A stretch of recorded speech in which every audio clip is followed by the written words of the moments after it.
川普他推出的一个争议法案——大而美法案，昨天在美国的参议院表决，以51比50闯关成功了哦。最后这51票是范斯投下关键的同意票。那接下来会送到众议院进行表决，如果众议院也投票通过，就会由总统川普来签字，成为正式的法令。那大家知道呢，大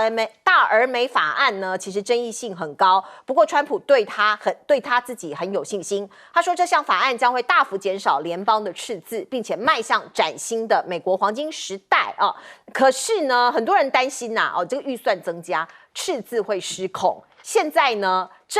美国政府的债务已经高达了36.2兆美元，而且这个法案将在未来10年之内再多增加大概3.8兆美元的债务所以那个时候美国的 GDP 的124%的债务可能会把美国压到什么程度呢？很多人会非常的担心，其中有一个人马斯克他就非常的反对，那也因为这个法案，后来他跟川普反目成仇了我们先来看看，像是健保系统也会面临大变革，可能有一些人他的医疗补助的机会会失去那另外呢，这个我刚刚说的马斯克他就是一直不断的这个骂这个川普说美国的政党是猪八戒党他说大而美法案很疯狂庞大的支出让他为政府撙节下来的成果通通白费。其实他费了9牛2虎，这个撙节下来的这些所谓的经费预算也不多这个联邦政府又大手大脚的把它给花掉了所以他就很大声的这个疾呼说，美国人生活在一党制的国家是猪八戒党The Porky Big Party 所以他说我要组一个新的政党所以网络上很多人也预测说马斯克可能这个创建新政党这件事情几率越来越高了，可能会有41%的机会网络上很多人都在看。那另外呢，川普直接骂马斯克说，如果没有我美国人的补助你以为你的电动车会很强吗？没有你早就滚回你南非的老家了。两个人看起来真的完完全全撕破脸了。我们看到川普威胁要把马斯克逐出美国，这个可能性有多高啊？我们先来看看马斯克他的背景，他是1971年在南非出生，父亲是南非人，妈妈是加拿大人。后来他自己也拿到了加拿大国籍。那他成年之后在加拿大还有在美国念书嘛，在史丹佛大学的博士班辍学之后从商。他在2002年有美国籍，他现在是一个美国公民而且他主要的居住地也在美国所以法院在没有正式撤销国籍的情况下，川普怎么可能直接说把他驱逐就把他驱逐，除非他犯了什么样的严重的法令。那另外呢，这一出所谓的分手擂台大戏可能是世界级的全球都在看，包括对岸当然也很密切的关注这一台戏。而另外呢，我们看到在这个川普出席一个恶魔岛的启用仪式，这到底是什么东西呢？这个是在佛罗里达州国家公园的大沼泽地这个地方，他们盖了一个非法移民的拘留中心叫鳄鱼恶魔岛，感觉很可怕周围全部都是沼泽红树林而且大家知道佛罗里达州这边有很多很多的鳄鱼、蟒蛇，尤其是沼泽地所以呢，他们说这样会让这些非法移民要逃跑的几率呢就降低很多那我们看到这个川普到这里启用的时候，还建议移民遇到鳄鱼你不要跑直线。这个感觉上有一点在开玩笑吧那另外我们看到呢，川普还说了一个事情他指责一个人叫曼达尼这一位纽约州的众议员最近大出风头，因为他赢得民主党纽约市长的初选他只有33岁，他是出生在乌干达，爸爸妈妈都是印度裔，他2018年才成为美国公民，这一次已经这个成为所谓民主党在纽约市长初选的人选了，而且他公开支持巴勒斯坦人这个在比较开放自由的这个纽约，很多人是支持他的。那川普当然不开心他觉得说出这么大的风头，所以他说你这个人你可能非法入境我们会全面调查你在理想的情况下，他最后会被证明没那么共产，但现在他就是共产主义者。直接给人家抹红川普所谓的大而美的法案其实很有争议了，连他的自己的所属的政党啊，他们其实有很多的议员，他们也都觉得这个法案太有争议了，很危险。那有些议员干脆就说好，那我就不再选连任了，我用我这一生我就投反对票，所以最终是50对50，然后逼的这个副总统，因为一般来讲副总统他是兼这个参议院的院长，可是他通常副总统是很少会动用他的否决权，或者是动用他的投票权啊。一般来讲很少会这样做。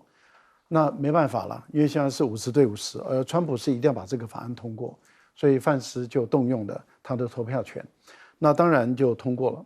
现在对马斯克来讲，他觉得他是不但被背叛，他是被出卖，甚至他觉得他是被设了一个套啊，是挖了一个坑跳进去。为什么？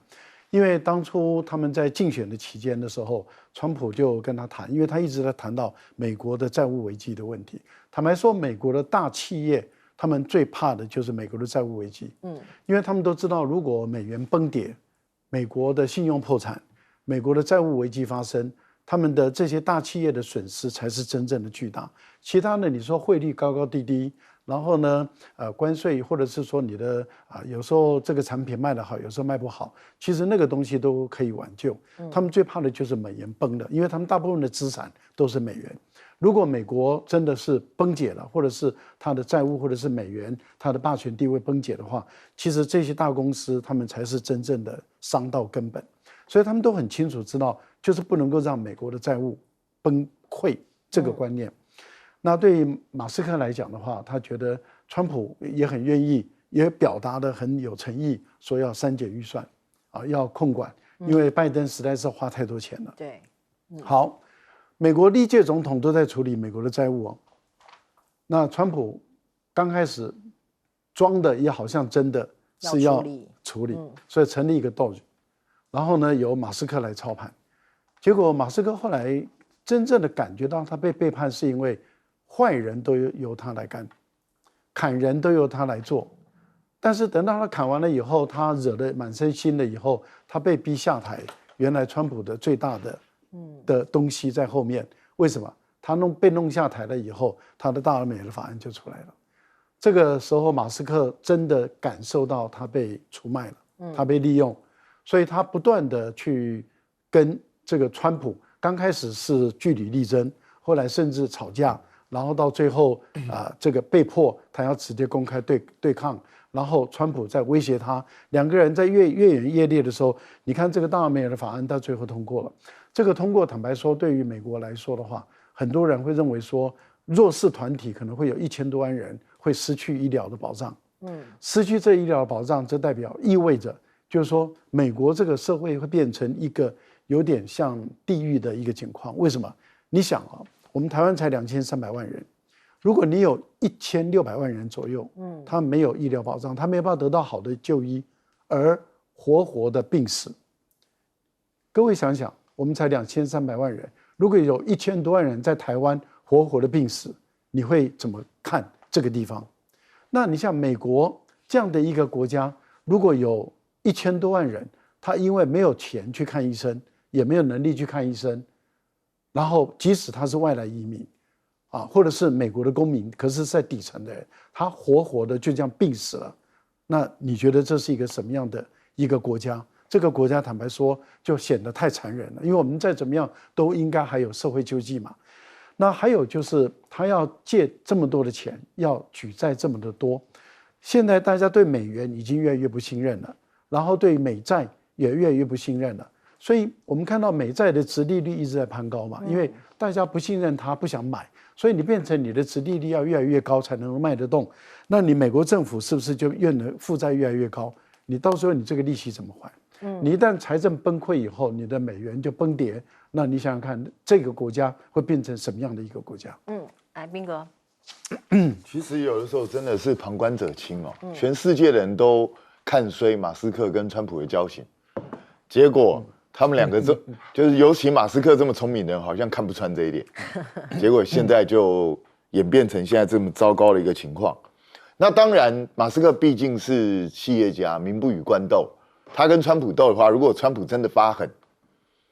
马斯克是会吃不了兜着走，因为毕竟他的 SpaceX 也好，跟这个特斯拉也好，其实跟美国政府之间关系都很密切。如果美国政府真的对他下狠手，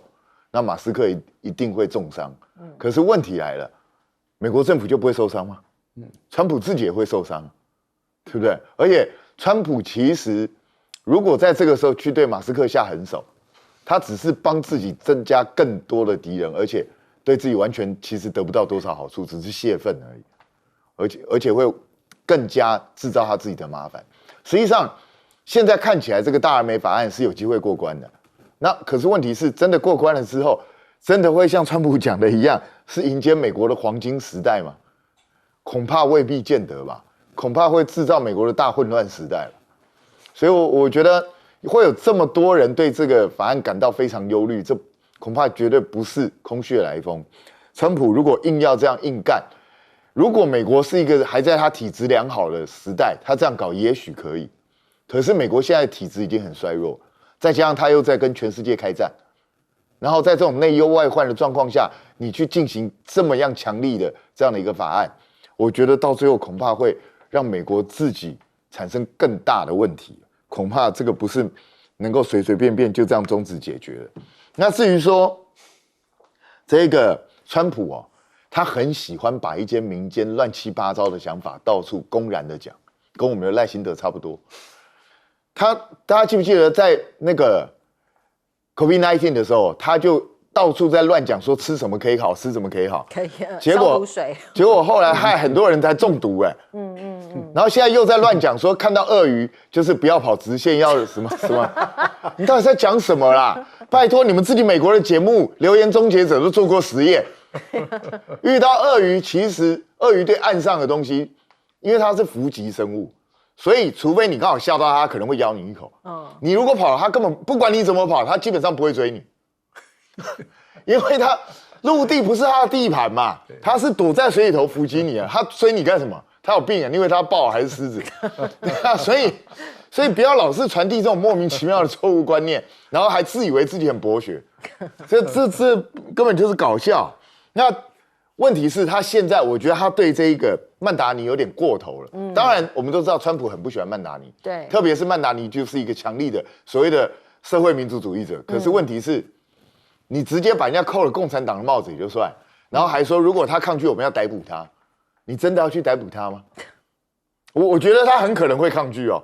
他是很可能。这个曼达尼也是个杠子头哦，他不是不可能会做这件事哦。那如果你真的要去逮捕纽约市市长，假设他当选，你真的去逮捕他，哇，那美国不天下大乱才有鬼。真的，海将军怎么看？其实这个大而美的法案它为什么叫大？因为它包含的事项太多了第一个是减税那减税它减了什么税？就是减富人税、减有钱人的税、减高薪税。所以大家批评这个法案是劫贫济富它减这个税。另外来讲的话，它还减什么呢？减社会安全网的支出减这个对外援助。所以我们台湾不要掉以轻心其实对我们台湾有影响它已经减少对外的援助但是有一个税他没有减到，这是会被人家骂，就是他在竞选的时候，他曾经答应过要减小费税，因为美国你知道很多人是靠小费在生活的，对不对？他在工作的时候大概薪水其实不多，他就是靠收小费嘛。那小费拿多少不知道。那时候川普竞选的时候，我记得他特别提出说，他要减掉这个小费税，但是这次来讲的话，很遗憾他没有减掉小费税。那你减富人的，结果这些靠小费生活的人税你没有给减掉，是不是？那再加上你对这些社会安全网真的需要帮助的人，你减少对他们社会安全的照顾，你是不是就是劫贫？那你减富人税是不是就济富？那他的理论是什么呢？他理论是说，这些我减掉这些税以后，他有多的税，他就可以去消费可以去消费来讲，就可以刺激美国的经济，他愿意去花钱。那个川普的理论是这样，但是我们这个真的是要存疑真的是这些富人他真的把这个钱省下来之后，你没有扣他税，他是不是愿意去花天酒地去吃喝玩乐？这东西值得我们去这个后续来讲有待观察了。可是有几件事情是他确实是减了税以后他要增加的，就是不外第一个对移民的费用他要增加对于军事来讲他要增加军事的费用，那另外对边境的管理他要增加。比如说其中一项就是我们现在讲这个所谓鳄鱼岛他这个东西为了把移民集中起来，但也很看出来，就是川普来讲，他是仇恨值是很高的。这次法案来讲的话，虽然说是在这个参议院通过了，但是以1票之差通过。可是大家要知道，在众议院里面，它也是仅有1票之差通过，才送到众议院，才这个送到参议院去。就参议院也是争论了24小时，最后是因为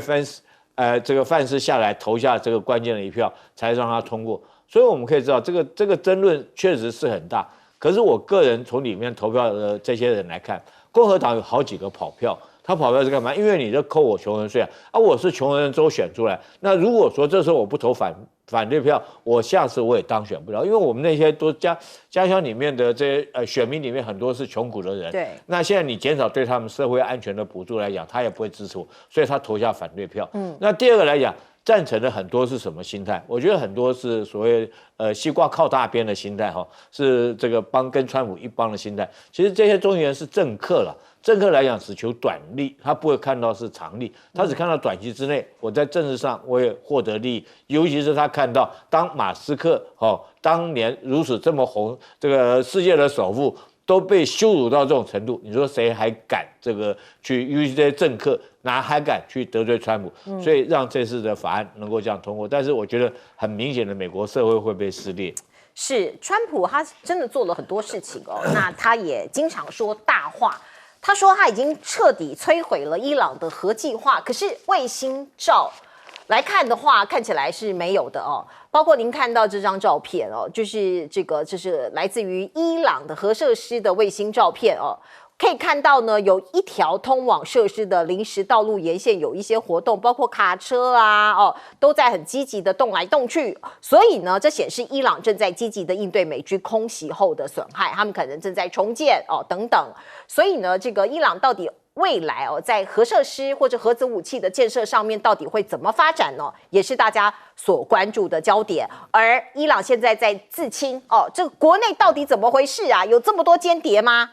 摩萨尔的间谍已经渗透到他们的方方面面了把很多军官很多核工程师给打掉了。所以呢，他们现在抓到的这些间谍呢，他就让他们游街示众你看到脚镣手铐都来了，而且好多人在围观那当然，你可以看到这个未来这些间谍会被采取很严厉的措施会处决他们。那另外，我们再来看看所谓的代理人战争开打了。胡塞武装组织刚刚其实将军也提到了现在呢，他发射高超音速导弹袭击以色列机场。好，那这件事情呢，当然发生在前天7月1号的晚上，也门的胡塞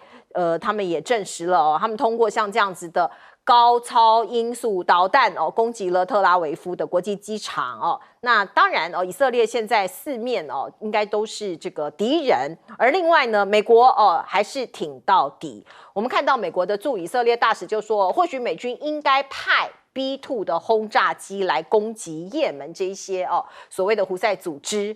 我们看到包括中东的动荡，而在亚洲呢，昨天一则新闻大家也惊呆了，泰国的总理这一位非常年轻的贝东丹突然遭到了停职。那为什么会这样呢？这一起政治危机是因为5月下旬的时候，我们看到泰国跟柬埔寨的边境不是因为有一个冲突吗？是主权争议那当时有一名柬埔寨的士兵身亡两国那时候就非常紧张。后来有一个录音档被曝光了，在媒体被大家听到了，就是贝东丹他6月15号跟柬埔寨的前总理洪森通电话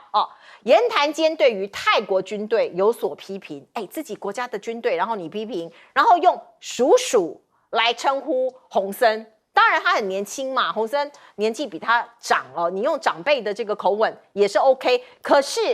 我们必须讲对于泰国人来说，这个就是矮化嘛所以这个通话曝光之后，引发军方还有保守派的强烈不满，而且对于他的忠诚度的质疑声浪就不断的出来，所以他被停职了。那这个录音风暴也重创了泰国政坛，包括你看到政治的联盟也崩解了，因为包括你看到这个贝东丹的政治盟友的背叛成为致命的一击，因为执政联盟第2大党的泰自豪党火速宣布退出联合政府，某种程度他是背负受敌不过，这位年轻的总理也说，他会在法院给予的15天期限之内提供自己完整的说明，还有相关的证据，他要证明自己其实是清白的。那我们也可以看到美中的对峙的这个大的这个背景之下很多人都在看，到底谁比较强谁会低头？那央视对岸的央视最近发布了很多的报道跟影像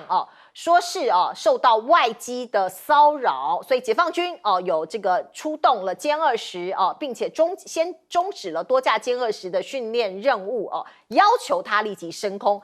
执行拦截还有驱离的任务。他没有说这个外机是谁哪一国的这个飞机不过解放军王海大队的飞行员接受访问的时候有说跟这个所谓的外机进入了多轮激烈的空中攻防凭借着战机性能以及作战体系的加持成功逼退了外国军机。那一般的军事评论员还有外界的揣测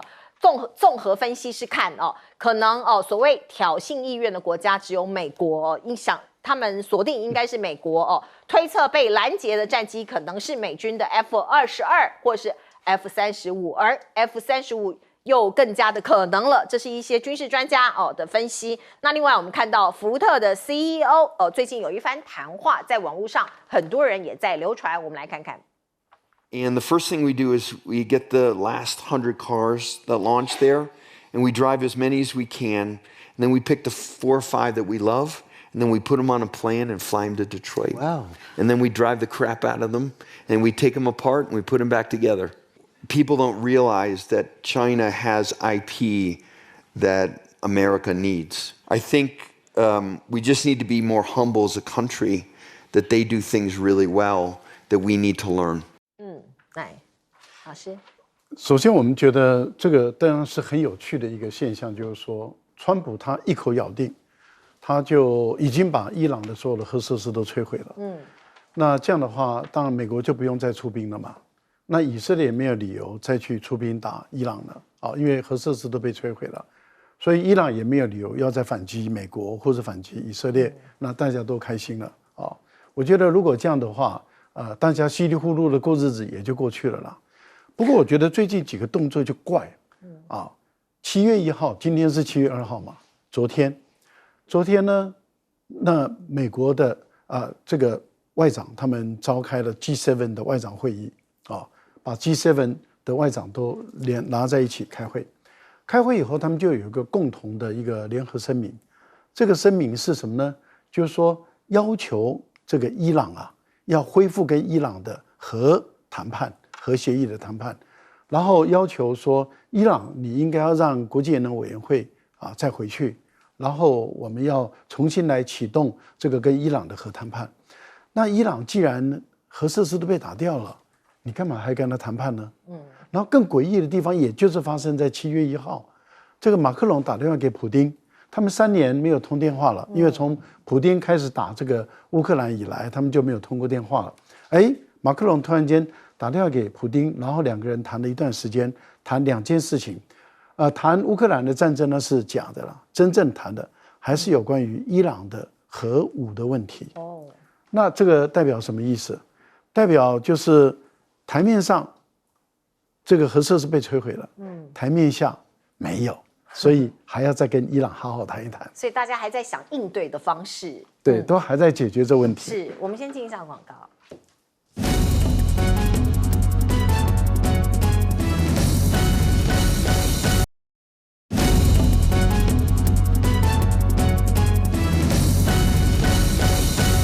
好，请教彬哥怎么看？其实现在大家心头都有数啦，伊朗的核设施就算有遭受到损害，也不是非常严重的损害，它应该很快就能够重启炉灶。这也就是大家为什么还想要继续跟伊朗谈，不然的话，川普不是说已经打了他15年之内都建不起来了吗？那你跟他谈什么？不要谈了，不要理他，10年后再来找他就好了，不就是这样吗？所以这个是摆在眼前的东西。那我之前也就说过了，伊朗也许无力再战，但是他下面这一些胡塞真主党哈马斯这些不会闲着。你看胡塞现在就开始，我久就给你来一发，你也很麻烦，你理他也不是，不理他也不是，就是这样，这就很麻烦了。你一个飞弹打过来，航班大乱也就算了，也许没有受到很严重的损害，但是你这种3不5时会出现这样的话，第一个国际游客就不敢来了，然后你自己本身也会遭受到非常多的经济损失。这个对他来讲绝对是很划不来的一件事。然后我觉得这个美国驻以色列大使也是个天才，要派 B2 去炸胡塞。你知不知道 B2 出发一次的任务都比胡塞组织下面被炸的那些东西贵很多？他到底搞不搞得清楚状况？这根本就是绝对划不来的事。万一你运气不好被他打下一架来，你就丢脸丢到死，对不对？所以这美国绝不会干这种傻事的，真的拜托。损失惨重。对啊，那开什么玩笑？这一架 B2 价值700多亿台币耶，你开什么玩笑？怎么可能去执行这种任务？真是天才。那贝东丹这个东西，我只能说他就是太年轻了。因为说真的啊，他为什么会去跟他讲？因为塔信家族跟洪森家族本来就很好。对，那他就是有不当的年轻人天真的信任感。国与国之间，政治家族与政治家族之间根本没有什么信任可言。他今天随时都可能为了利益出卖你，不要说是别国的，就算同国的一样照样出卖你啊！怀疑吗？我们台湾内部出卖了多少，对不对？所以这种都跨国不同国，你还叫人家叔叔，那你就现在遇到这种状况，这就是自找的。他可能还想说撒娇啊之类的。我跟你讲，对你可能私底下会这样做，但是现在这个世界就是这样的。那我必须说，贝东丹大概就是这个内阁就结束了，因为他第一个。他的政治联盟已经瓦解，对，那你要重选的话，他也不可能再重新选上，所以我觉得就是这样结束，泰国新的混乱时代要开始。哇塞，也太匆促了。来，我们进一下广告。对啊。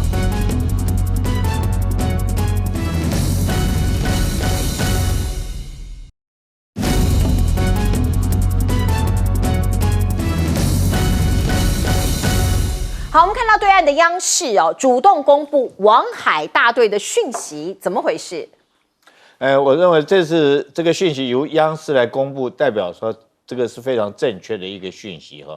那王海大队是在哪里？是东部战区的这种歼20战机的飞行大队，是第一个成立歼20第一个飞行大队成立的。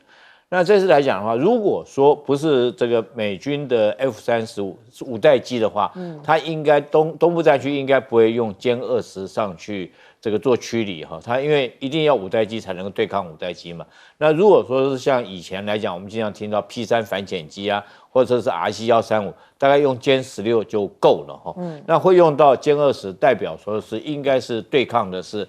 美军的5代机，它才会用到。那地点来讲就很明显。是在东海地区，那东海地区，我们台湾是属于东海战区的一个区域。我想说无风不起浪了，那美军为什么会这么大动干戈的用到 F-35来抵近来侦察，不管是来抵近侦察或者是挑衅，那代表这边一定有一些重大的事情必须要 F-35来，那不禁让我们联想到，是不是前一阵子我们经常看到台湾来讲的话，不管是从去年2024联合利剑 A。或联合利剑 B 一直到今年来讲的话，这个海峡雷霆2025A 的演习，那都是解放军大股脑的在这个不管是战机扰台或者是军舰扰台，因为这个时间央视没有讲什么时候发生的事情，但是我们合理来推测会不会是在那个时候来讲的话，因为解放军这个大举的在台湾扰台，然后美军就用F-35战机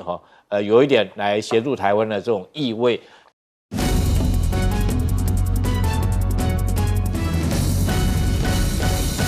好，欢迎您回到新闻大白话的节目现场，我是钱子，介绍这1个小时的来宾。首先是国际政治专家赖岳谦老师，主持人好，观众朋友大家好。资深媒体人谢寒冰，主持人好，大家好。以及退役少将厉正杰将军。钱子好，各位观众大家好。好，观众朋友，我们来看看赖清德总统昨天的团结第4讲，讲的是国防啊。他说，中国目前称霸西太平洋，它的目标是这样：台湾被并吞了，也不会停止，一直不断的向外扩张，并且他讲中国大陆的军事预算不断的增加，他没有在看台湾是蓝的还是绿的执政每一年都在不断的增加。而就算台湾被并吞了，中国也不会停止，会更大的力量来进行区域性的扩张大概讲的是这样。那另外讲到并吞这件事，有网友在底下也留言说，美国不是说要并吞加拿大，也一样啊，怎么都没说呢？我们再来看看台海之间呢，最近呢这几年必须讲大家还蛮紧张的。为什么紧张呢？包括你看到共机不断的来扰台，还有共舰也在侵扰。就在赖总统才批评中共目标称霸西太平洋的同时我们看到对岸就派出了共机53架次其中穿越我们海峡中线进入北部以及西南空域37架次，还有共舰有8艘所以像这样的讯息，其实会让很多民众觉得很紧绷、很紧张。那另外我们也可以看到呢，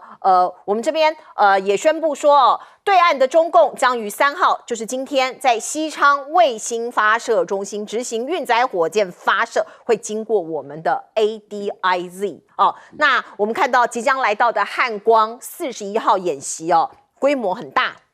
那这个军方也说，如果遇到解放军挑衅的话，国军将会进入立即备战听起来很可怕演习变成备战那会不会真的爆发战争呢？这个是大家担心的嘛，因为讲了这么的可怕，这是来自于我们的国防部作战计划作计室联合作战计划处处长董继兴他说我们的国军以24小时战备兵力因应，如果对岸采取对这个我们的演习或兵力逾越24海里等威胁升级行为国军将立即下达立即备战操演的指令我们的兵力会转入备战状态。你看它一直侵扰如果进来我们24海里就要备战了所以这个东西有时候大家说擦枪走火或是一触即发，形容的大概是那样子的光景。而另外呢，我们的汉光极限练兵说是有5阶段的模拟持久战那很多的细节，包括可能一般的民众你我都会有影响。什么影响呢？汉光演习当天我们有一些地方我们要到，比如说你在外面逛街，你要到某一些地方指定的卖场作为避难所的演习。那投机有出国的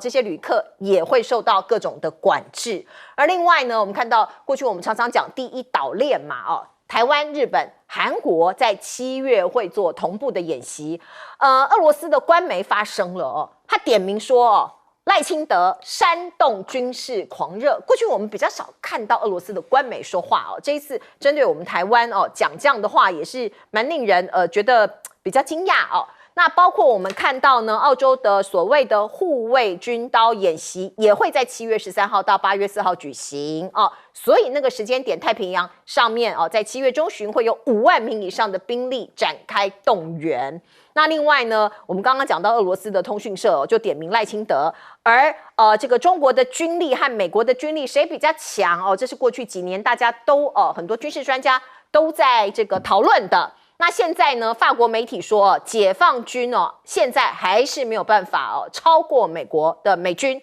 专家说解放军有弱点，弱点是什么呢？那包括他的武器当然是很厉害，可是解放军内部有贪腐跟清洗问题所以台湾绝对不可以志得意满、固步自封。那当然，军事的评论各种的评估有非常多我们看到这个对岸的解放军不断的在秀肌肉他们发了一支预告片，来自于海军的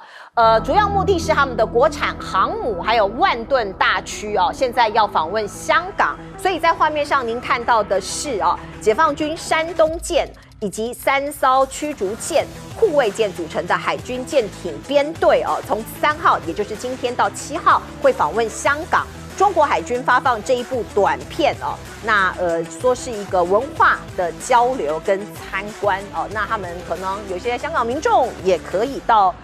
他停泊的地方来做相关的参观。而中国大陆当然在空中的这个飞机也是很多人讨论的焦点，歼15DT部署航母福建舰挑战美国 EA-18G 的咆哮者电战机你看到了，包括这是最近曝光的影像显示了我刚刚说的他们在航母上面做第8次的海测，那参与了电磁弹射起飞作业，过去我们也介绍过非常多次。而另外呢，美国在印太的持续抗中这件事情是昭然若揭的是没有疑问的，像是四方会谈在 DC 我看到美国国务卿 Rubio 协同了澳洲、印度还有日本的这些外长啊，还有包括相关的这个首长来讨论印太的战略同意加强合作开发以及生产关键的矿材同时供应链这些目标要对抗中国大陆的影响力。还有一则消息跟我们媒体也相关因为中国这个包括啦美国不是在缩减他们的联邦政府的预算吗？有一些媒体受到了影响，包括自由亚洲电台过去他在香港有一些粤语组现在已经停运了，因为没有经费了所以把人员都给解散了。台湾也一样。RFA 在台湾的这个总部，我的了解也是几乎是停摆的一个状态。来，先请教厉正杰将军。第一个，我先告诉大家，我们在汉光演习期间，解放军绝对不会来挑衅。不会啊？为什么呢？因为我如果要挑衅你的话，我会在你演习的最后一天来玩你。为什么？你部队要不要解编？后备教招要不要回去？还是教招部队继续留下来？这就是考验我们台湾是不是真的有韧性的时候。那我们是讲每个人将心比心如果你老公现在被教招在那边已经被操了10天，突然在最后一天要继续演绎下去，而且不晓得到哪一天才结束，你想想你是什么心情？所以他不会笨到这个时候来挑衅你。那我昨天很仔细的研究赖清德的国防的论述我觉得这个让我非常的失望。第一个，他练兵的用什么方式练兵呢？叫兵要去学习烤面包跟修车。这叫做什么？这叫做这个何不食肉糜？你以为说所有当兵野战部队里面每一个人都跟某人的小孩在服替代役，有这么闲的时间还可以去学烤面包跟修车吗？我跟你讲，部队战备跟训练都搞不完了，你怎么可能还有时间去学这个？而且当你学这个时候，如果说我要当个面包师傅很好。我20岁就去学了嘛，我干嘛等到退伍我再去学？好，这第一个，我们看他训练，这叫做何不食肉糜？你根本就不知道野战部队的兵平常在训练的时候要花多少时间训练，要执行战备的时候那任务有多艰巨，你会讲这话哈。第二个来讲哈，我们看到他第二个这个国防的第二个政策就是迎合川普这个将国防预算。提高到 GDP 他你看欧洲人家都提升到5%了GDP 的5%，但是你没有讲清楚，欧洲这次北约他们提升到5%，可是他说那是2035年，对，不是现在。说川普早下台了，川普早就下台了。那你现在讲这话就是迎合川，然后他还讲一句话，他说美国这么强大，世界一流的国家，美国很支持我们，卖我们 M1 战车，卖我们 MQ9 这个无人机，卖我们海马式的飞弹。但是我跟各位报告，这个赖清德，你有没有跟我们老百姓讲清楚？这个海马式火箭炮在俄乌战场上已经被俄罗斯的超高音速导弹打趴了，已经打没了，对不对？你要不要讲？那对岸有没有超高音速导弹？我们自己看一下。第二个，你知道 M1 战车，我们最近这个非常雄壮威武的搬过来了嘛？这个买进来了。但是你知道 M1 战车在俄乌战场上，美国总共去了31辆，现在被击毁了26辆。那你赖清德要不要跟我们全民讲清楚？这个26辆已经被击毁了MQ9 更了不起，无人机对不对你知道胡塞组织那个拖鞋军在红海上空6天打6架，那你赖清德你要不要跟我们讲清楚？你有几架可以给他打？那再来，这是迎合川普。再来，他讲了一句话，他讲说，我的翻译就是打城镇战了，但他很绕口，他讲了一句话，就一直讲韧性，城镇防卫韧性，全民社会防卫韧性。我跟各位讲一件事情，国军里面军语词典是我修编的，国军军语词典里面没有韧性这句话。军事的用语有它的专业，就是每一句话你一定要去解释清楚，什么叫做机动防御，什么叫做阵地防御，那个兵力的部署跟火力的配置都完全不一样，要从上至指挥官，下至每一个干部，他都知道这句用词用句，我应该扮演什么样的角色。那我问一下，你现在创这个名词韧性，我问一下我们参谋总长，你出来解释一下什么叫韧性，然后你再叫一个连长出来，你问他说什么叫韧性。如果他们两个讲法不一样，你这根本就是在胡说八道嘛。对不对？你不能自己去创一些军语，去编一些军语，你这些军语又没有经过统一的这种，不然的话，你叫三军总司令，你进来问一下，你说，韧性、防卫韧性，兵力要怎么部署，叫做防卫韧性？我跟你讲，3个总司令，这各作战区的指挥官讲法都会不一样，你不就在胡说八道吗？那事实上，我的解读他讲这个全民防卫、社会韧性干什么，就是叫台湾去打这个城镇战了。那我不否认，城镇战来讲的话，确实是在这个城镇里面，借着这个城镇坚固的建筑物，可以延缓敌军。但是对民众来讲的话，那是一个地狱的景象。那尤其是说，我们台湾民众有没有这个心愿意去打城镇战？大家现在去看一下你说打城镇战，你看一下，我们不要讲加沙，我们也不要讲乌克兰，我们就讲说。最强大的国家叫以色列，特拉维夫现在被打成什么样？你愿不愿意你家变成这个情形？那会不会这种景观在我们台湾这个重演？那第二个来讲，如果说你这次演习，我们看一下这次汉光41号演习，我们来看一下我们国军玩真的还玩假的。从一件事情，这个各位记者朋友可以去看。我们这个战车，俄乌战场上面实战的战车，每辆战车上面都装上那个铁笼子，防止无人机的攻击嘛，那这次来讲，我们战车还是不是这个样子，大辣辣、赤裸裸的就开出来，雄壮威武。如果说是还是这样战车开出来，那代表说只是作秀。如果你这个实在很务实的做法，我们就看我们的战车有没有做出防止无人机的这种设施跟装备，才代表你演习玩真的。是没有错，赖清德的评估了就任务说，中国大陆是要称霸西太平洋嘛，那就是以夏威夷这条中线分为东西2部分。那他的逻辑的意思很明白的，就是说在西太平洋这个地方，美国打不赢中国，所以中国一定是西太平洋的霸主。然后如果在东太平洋，大陆打不过美国，所以美国是东太平洋的霸主。我们台湾就在西太平洋靠近中国大陆。那你赖清德的意思就是要台湾人去当炮灰。连美国都打不过的大陆，你要台湾人去死啊？那你为什么不把你儿子孙子叫回来？你应该先把你儿子孙子叫回来，然后在台湾正式宣布彻底放弃美国籍，然后要跟台湾共生死、共存亡，然后他的责任区是要守住台北，或者他的他在万方还是有个家嘛，万里。那栋豪宅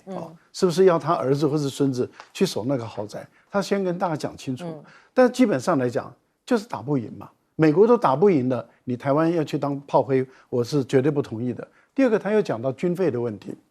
台湾是2300万人而已，可是我们的国防经费是200亿美元。大陆是14亿人口，它是我们台湾的人口的60倍。那如果按照他的意思，也就是说大陆在增加军费，理论上讲，大陆的军费应该要1兆2000亿美元。如果按照人口的基数来算的话，那这大家都一样嘛。但问题就是大陆才2-3千亿美元，这代表什么意思？代表中国大陆在国防经费这个部分，它在全世界排名它是算低的哦。如果以人均的国防经费来说，它的支出算低的，它并不是穷兵黩武，穷兵黩武反而是台湾呢，因为台湾才2300万人，国防经费拉到200亿美元。全世界头号的穷兵黩武是哪一个国家？是美国。美国才3亿多人口，可是美国的国防经费是8000多亿，然后明年要编到1万亿，而它的人口数大概只是中国大陆的1/4不到，1/5左右。大陆的人口是美国的将近5倍，而大陆的国防经费比美国少那么多。那到底谁最穷兵黩武？如果按照赖清德的逻辑来看的话，最穷兵黩武的全世界头号的那就是美国。那在亚太地区的话，那台湾也是一个赖清德跟民进党跟蔡英文，你就把台湾的国防经费从100亿美元增加到200亿美元，你才是真正的穷兵黩武。那搞得我们台湾现在的生活苦不堪言，然后国防经费一直增加，一直增加。另外，国防部的作战次你确定你在汉光演习的时候你要由训转战？那我的意思是，你的弹药库都打开了吗？你的弹药车都准备好了？你随时要把子弹发到每一个小兵身上，每个小兵身上你打算要配给他多少子弹？每个炮兵你要配给他多少炮弹？你炮弹你发出去，子弹你发出去，看你收回来剩下多少？斌哥，我觉得赖清德的逻辑很奇怪，我不太懂。他说中国大陆要称霸西太平洋，那如果中国大陆的，因为他讲嘛，中国大陆不只要并吞台湾，还要称霸西太平洋，那问题就好办啊，表示他针对的目标是谁？针对的目标是美国，不是台湾啊，不是吗？他的对手是美国啊，那所以应该要叫美国负更大的责任啊。那结果怎么是台湾要负更多的责任？这不是这逻辑是怎么搞的？我觉得有点莫名其妙。那我们再怎么样增加军事预算，能够追得上美国吗？追得上中国大陆吗？你追不上嘛。所以我不知道这样比较的意义到底是什么。所以中国大陆要不要去进行区域扩张？谁能够阻挡它？那是美国的事啊，是旁边日本大哥哥，是澳洲、美国的副警长，是这些国家要伤脑筋啊。台湾只要管好自己的事都来不及了，你还管到这么大，我都不知道他到底在想什么。那好，现在老共继续在台湾周边演习，最近他直接一辆坦克登陆舰就开到距离基隆大概只有50海里的地方了。那我们最近要举行汉光演习了啊，你说他要进24海里你就开始出动，那请问一下，你出动是要反击呢，还是要怎样？人家已经来了。人家最近每天在你周边打转了，你在演习的时候，假设万一真的出现，人家就在24海里附近转，请问你是要反击呢，是要驱离呢，还是要怎样？我一直在讲，从裴洛西来台到现在，我一直在讲，台湾要怎么样确保自己的安全，重点是要让两岸之间的态势回到海峡中线。你现在自己退到24海里，然后天天告诉我你要抗中保台，你是唬谁啊？你把国军所有的反应时间全部都压缩掉，然后你在那边演习有什么用？你知道压缩到24海里之内的意思是什么？就是一开战我们就准备在本土被挨打。那请问一下，这个仗怎么打？所以我觉得这到底是什么鬼战略思维，我一点都搞不懂。对台湾来讲，一定要想尽办法恢复到海峡中线嘛，这样才能够比较保障台湾的安全嘛。哪有往后退还会有安全的呢？所以这个政府到底在欺骗什么？我真的搞不太懂。然后现在大家到处都在演习，请问一下，这个发媒接致命缺点，他说中国大陆现在整体实力还是比不过美国，对，没有错，我也承认。可是那个是排坐，大家把所有的东西全部摆在牌面，像象棋一样去比。可是如果就只在西太平洋这一块呢，美国真的能够完胜中国大陆吗？我觉得美国自己好像都没有这种把握，所以我真的觉得不要用那一种把它只是单纯比数量这种方式，我觉得这种是很好笑的。那至于说现在到处在各自集团啊，你在那边演习，我在那边演习，请问一下，那我们台湾呢？谁要跟我们演习？不是说台美关系史上最佳，不是说台日关系史上最佳，那怎么都没有半个人要跟我们一起演习？所以我们还是国教一个吗？这就是你们的外交吗？那请问一下，孤立无援的台湾，到时候谁来救我们？是，对啊，我们看到周遭国家其实都有联合演习，我们台湾没有办法跟别人一起演习哦，看起来也是蛮孤单的。